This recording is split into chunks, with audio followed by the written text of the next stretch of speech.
Hey guys, this is Dan again, and this is part 3 of using the sampler stuff. And I think we can wrap it up in this video for the sampler. I'll get through this as quickly as possible. So first off, we're going to start with the cut group. And the cut group is pretty simple. So what you do is, in this case, I got an open hat and a closed hat. And in the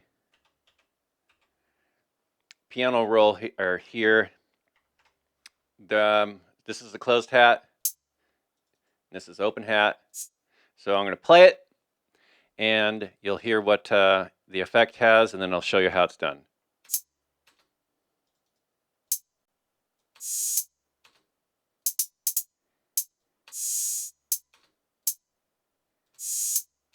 So you'll notice that the closed hat, shuts off the sound from the open hat. If I bring up the channel rack and you pay attention to the light that activates each of these channels, you'll see that the MIDI light also is cut. So it stops MIDI activation as well as the sound.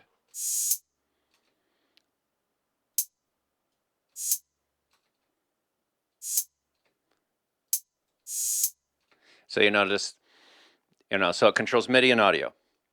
Now to make that happen,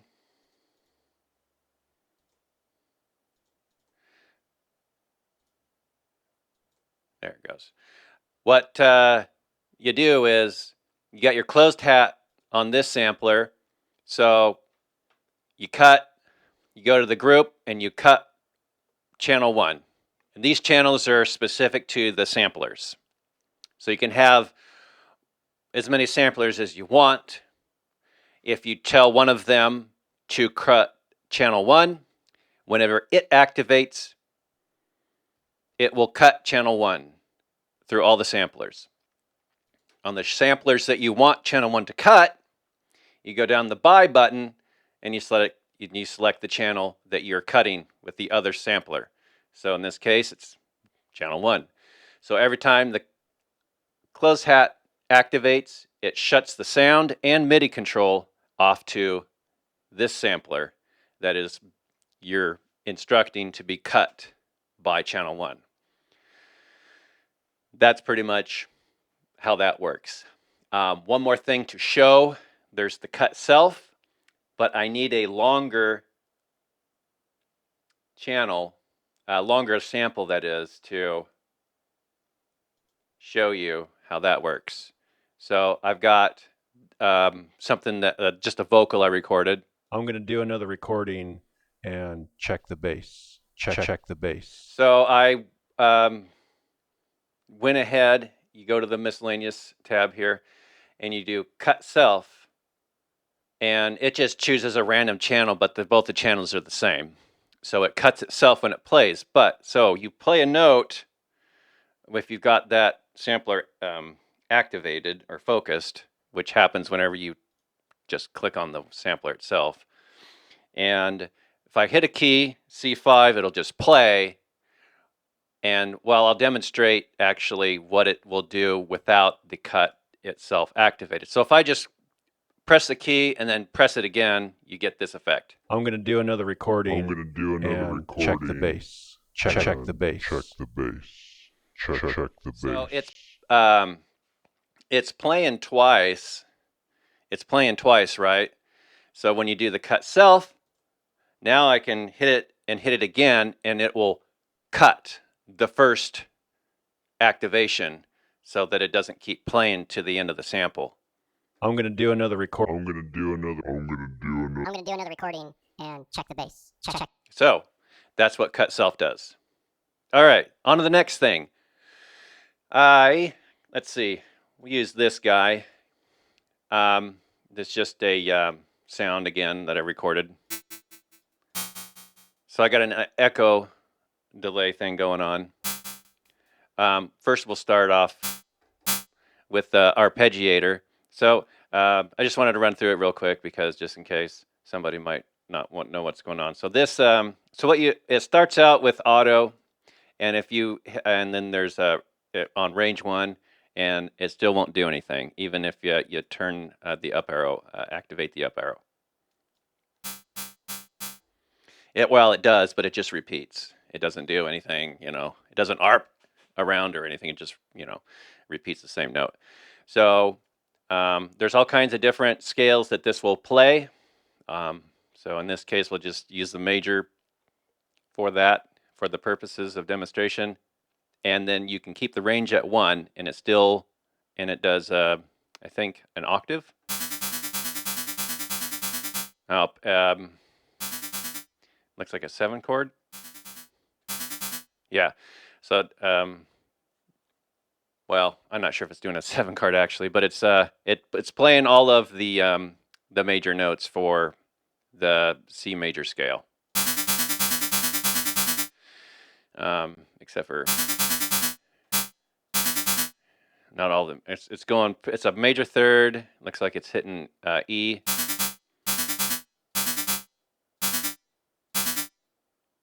Okay, so it's playing a perfect fifth actually. So it's playing a major third and then a perfect fifth. So it's doing a triad. All right. Sorry for the confusion. So it runs through that. If you want, you can increase its range. If you increase it to 2, and it does that perfect fifth, but it also an octave higher, and it all the way up to the major third, the perfect fifth, the major third, the perfect fifth. Now you can also have that go down. It starts up high and then comes down to the fundamental. And then you can select this up down. So it just goes all the way up and counts right back down. Kind of self-explanatory. And this guy here, basically it's the same as the previous one, except for it starts again where it ends and starts. And there you go. You can slide it, and I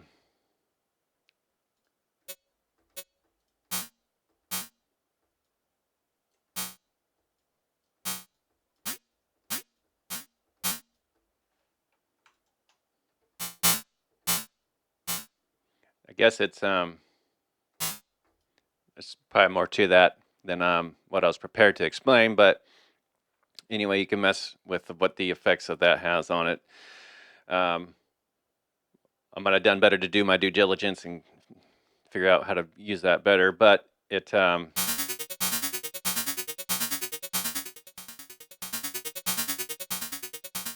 gate just shortens the notes as they're played up and down.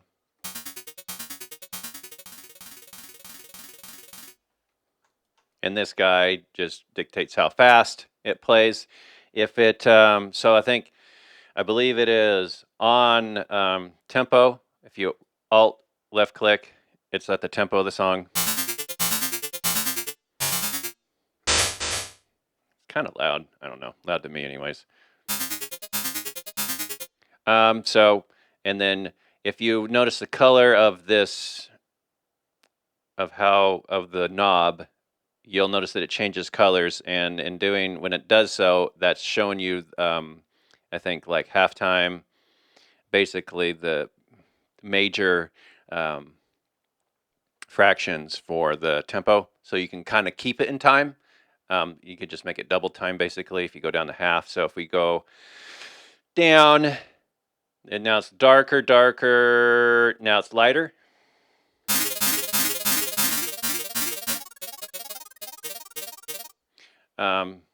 And so on and so forth. The slide notes, man, I just don't. That's I'm not sure why it's stopping. If I push 2 keys, I don't know. I'm not sure what I'm not sure why it's. I was thinking it was gonna like pitch shift into the notes is what I was thinking it would do, but it's stopping for some reason. But anyways, less intuitive there, but I'm sure there's a technicality. You can get it to work a certain way that is suitable for your needs. So the echo, we'll turn this guy off, run over here to the echo. So it won't do anything until you give it some feedback. And then down here, it's defaulted at 4 echoes.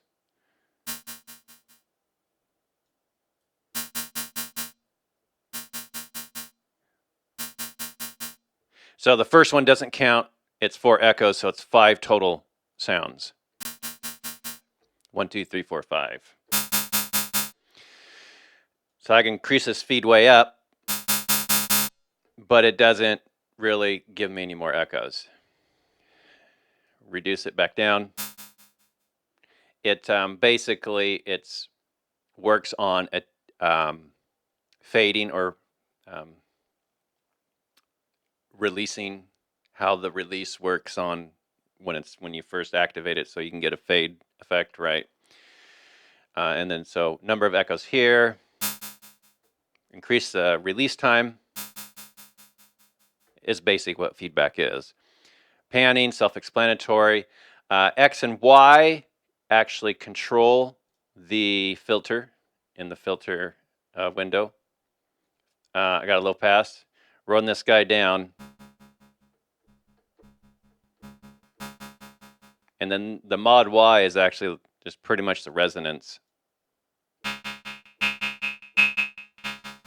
And there's a few different filters to choose. Mostly it's low pass, but it does have a band pass and a high pass. And a BS. Bands, I'm not sure what the BS one stands for. Band something. I'm sure that we could look it up, actually. If we look it up, roll back up to this guy. This guy is really cool because if you click over here, click on this guy. Hey, look, they got the BS one up already. Click this. It is the band stop filter. Okay. So the mod Y control the modulation sources, of course. Yeah, mod Y is the resonance. I don't know why they didn't just call it the resonance. I don't know why, because you can't really assign it. Cutoff filter and the mod Y the resonance. So that's just, there you go. So back over to here. So the echo, the panning. So these but you have to have these only actually affect the echoes. They don't affect the first note. The initial note they won't affect, just the echoes.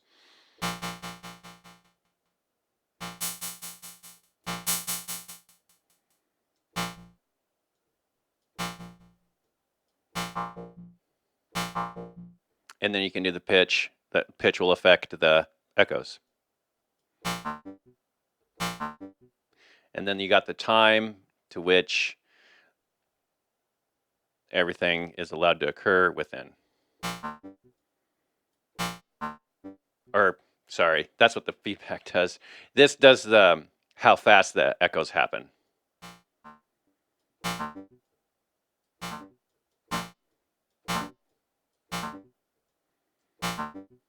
So, and then of course there's ping pong.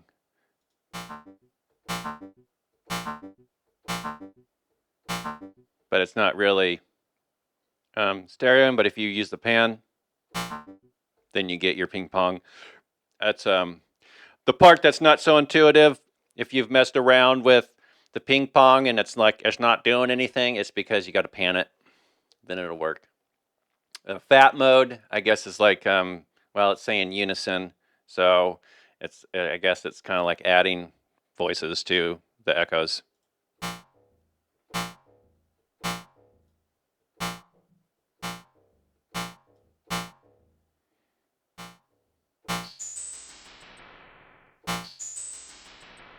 So there's kind of some cool stuff that the sampler can actually do. So you can save your CPU by not having extra, effect plugins on your stuff, since it's kind of all built into the sampler. So I just wanted to show you guys that. And I can't remember if we went over the polyphony thing in the previous videos.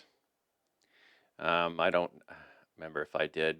But basically that this just makes it to where you can hit one key. Actually, let's turn off the feed. So if I touch, right now it's default, which is you can have infinite voices essentially.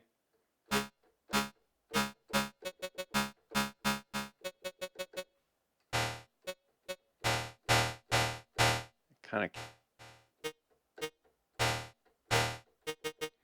I'm not sure if I'm doing this right.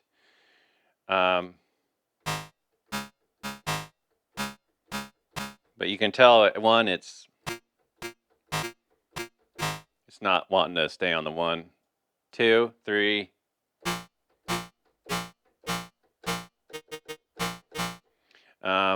It might be a better use of this sampler. Might be a better. This sounds might be better. So if we go to here, to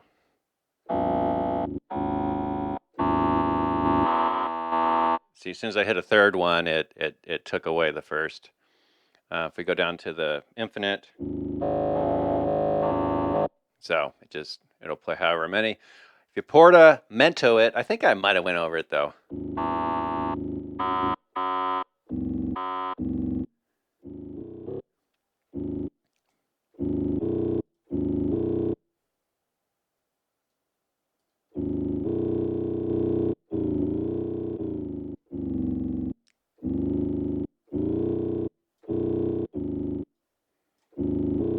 So it's basically just how long it takes to pitch up from the previous note played.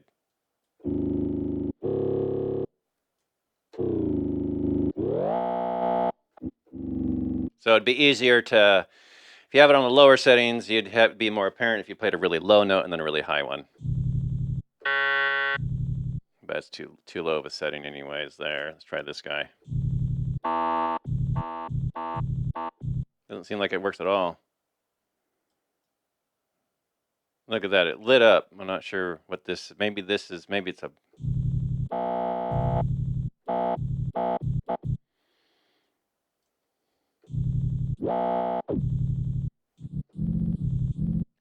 maybe it's a negative below this. I'm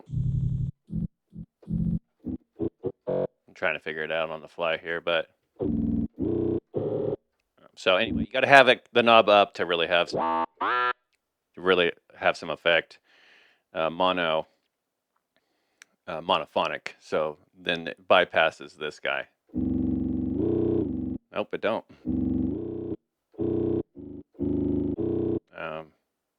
If it's on 0 or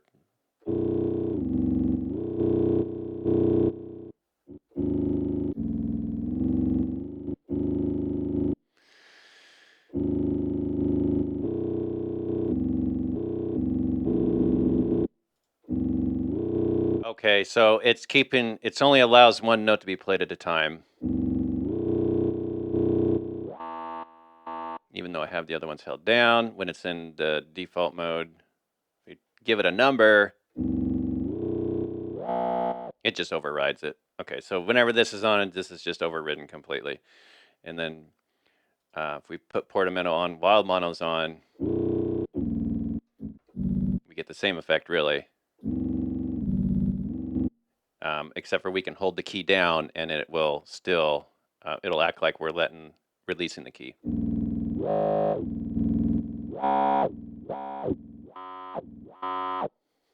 And then if we release it, pitches back the other way. So there's different behaviors you could get by using this mono, depending on how you've entered in your MIDI information. So, oh boy. Okay, so we went through this, and this is that. Key tracking and velocity tracking was done on the last video, except for that video, there was an issue where I was using universal control to send SPDIF, and it was down sampling or down mixing it to mono. And so you couldn't actually hear the panning effect that I was trying to demonstrate. And there was a new release to the universal control, and there's a bug with it. There's a bug with that. I actually reported the bug where when you start up your DAW with your PreSonus audio interface, it amplifies the volume for some reason, even if the software is not running. So that was great, and I demonstrated that in a video and reported that as a bug because it shouldn't. If the even if the software is running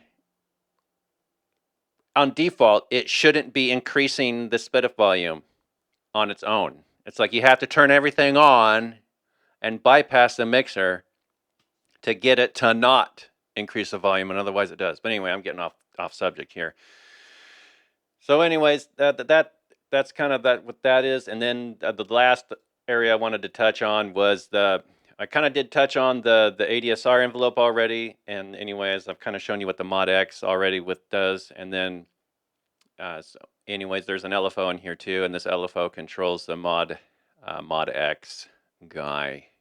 And I'm not sure if it's activate or I'm not sure if it works the mod Y the same.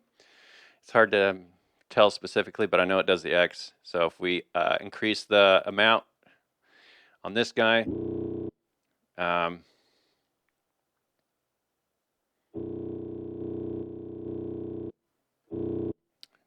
this is right, yeah. Well, we use the envelope.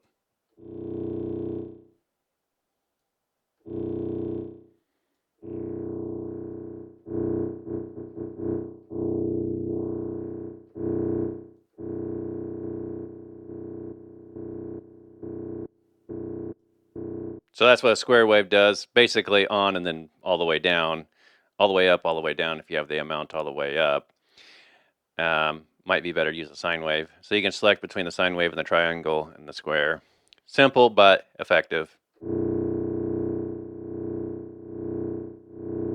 And it doesn't activate right away, and that's because I have the attack delayed.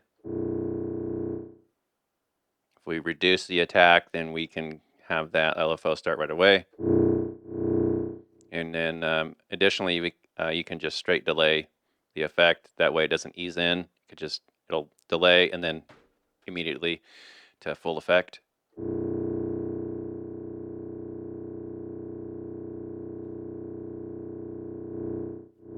That's a pretty long delay. It says right here in percentages. So I'm not sure how to interpret that, but you'll just have to. It is affected by tempo. So, but unfortunately, it doesn't seem to like change color to indicate even fractions or anything to the tempo. So it might be something that if you just might have to just use your ear in your mix to get it to have the desired effect. And the amount, this is basically the amplitude of the LFO.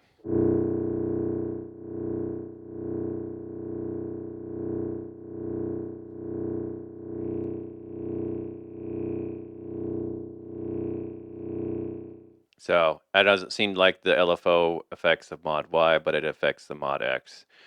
It'd be nice if they had a little deal in here to tell the LFO all what it is to affect. But be nice to like have a couple LFO tabs in here, and then that way you could the mod X LFO and then the mod Y LFO. That'd be cool. But it's not there. But maybe one day. And then the speed.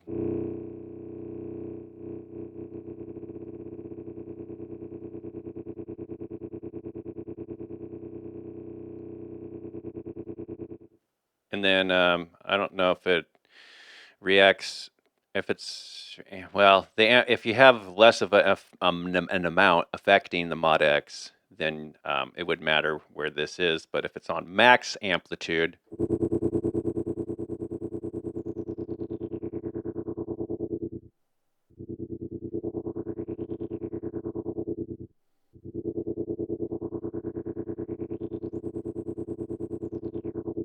so I guess it just matters everywhere. But anyway, so that's how that works and does stuff. And if anybody happens to be, if you're watching this far in the video, you're probably new to the software, so I might as well mention additionally that if you want your MIDI information up here to trigger let's say you want to move the note off of C5 onto another note, but you need the pitch to be the same. You go into the sample.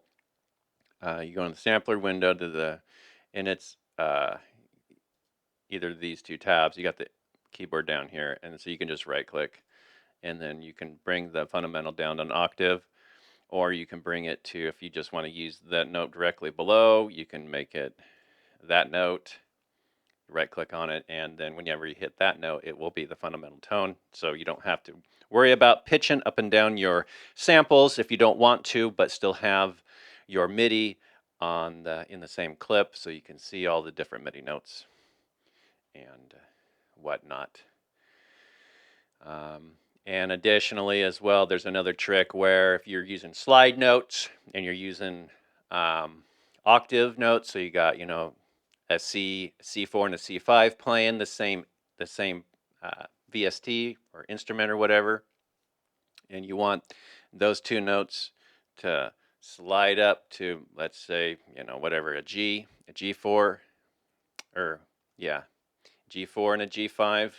If you use one slide note and you're on one MIDI channel and all the notes are on one MIDI channel, then it will slide all your lower notes or higher notes to that where that one slide note is, and so you'll lose your octave effect, which can be kind of cool for certain instruments and synthesizers. So the easiest thing to do is just, if you right click right here, you get sorry, not right click, left click, and you just choose another note and another MIDI channel. Usually if you just select, if you don't need to use that many different notes, it's just easier to pick one that's just a different color, that's for visual sake. And you pick it, and then you click on this guy, this arrow, and then the square will stay. And then whatever you put down will have this little triangle at the end, and then that will be a slide note. And whatever, so that way you can have your octaves on different MIDI channels, and then use two slide notes to reflect the slide note action that you want to have happen without it affecting each other. So that way you can use the same instrument and then have the slide effect on well, it's going to be a native VST anyways. It's not, I don't think that works with third-party stuff. Maybe if it's VST3, maybe it'll work on some. I'm not sure about that. But anyways, I've tried a lot of different DAWs too. Not a lot of different. Like Pro Tools is like, whoa, that I'm not sure. They got lost in time or something. Ableton ain't bad, but I don't like how everything's kind of locked down in the bottom, and the automation isn't real great to work with, really. And there's no way to show all the different automations at one time that you have. Though there might be a way, but it's just not. It's otherwise it's like a real clean DAW. I like using it, real organized and concise.